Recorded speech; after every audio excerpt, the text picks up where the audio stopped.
What's up sa inyo mga bumabangon sa pangarap dyan? Panibagong araw, panibagong video naman. Si bumabangon para sa pangarap. At ngayon guys ay papasok tayo ng maaga dahil mamamalingki kami dun sa may palengke ng Subic kasama ko yung mga klase namin.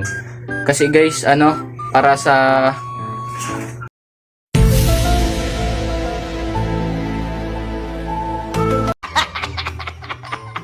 yun, performance namin bukas, kailangan daw naka-video. Ayun yun guys, may grade na tayo. May vlog pa tayo. Yun guys, update na lang ako pag nasa school na ako kasi hassle sa pagbiyahe. Let's go! Talon tayo. Matapos ang ilang minutong biyahe, nakarating na rin ako dito sa may palengke ng Subic. Dito kasi kami mamamalengke ng mga kailangan namin bukas para hindi kami aksayado sa pamasahe at diretso pasok na rin kami. Meron, sa ilang gagamitin muna, tapos pag-ambagan na. Yun guys, nandito na kami sa gulayan. Ay, baboy ba muna guys? Baboy daw muna bibili namin.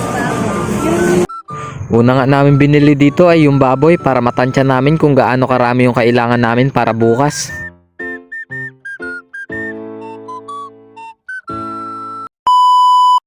After namin bumili ng baboy ay dumiretso naman kami dito sa may mga gulayan para bumili ng gagawin naming side dish para bukas. Low budget nga kami dito at tansya-tansya lang yung kinukuha namin para saktuhan lang yung gagamitin namin bukas at wala rin masasayang. After nga namin bumili ng mga gulay at iba pa namin kailangan ay dumiretso naman kami dito sa may bilihan ng itlog. 3.23 nga yung itlog dito at di ka nalugi, sobrang lalaki pa. Kaya kinuha na rin namin agad, baka kunin pa ulit ng iba. 2,000 years later. Yan guys, nakabili na kami ng mga kailangan namin. Yan.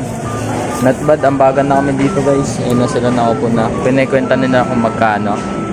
At yun guys, natapos na rin kami sa pamimili.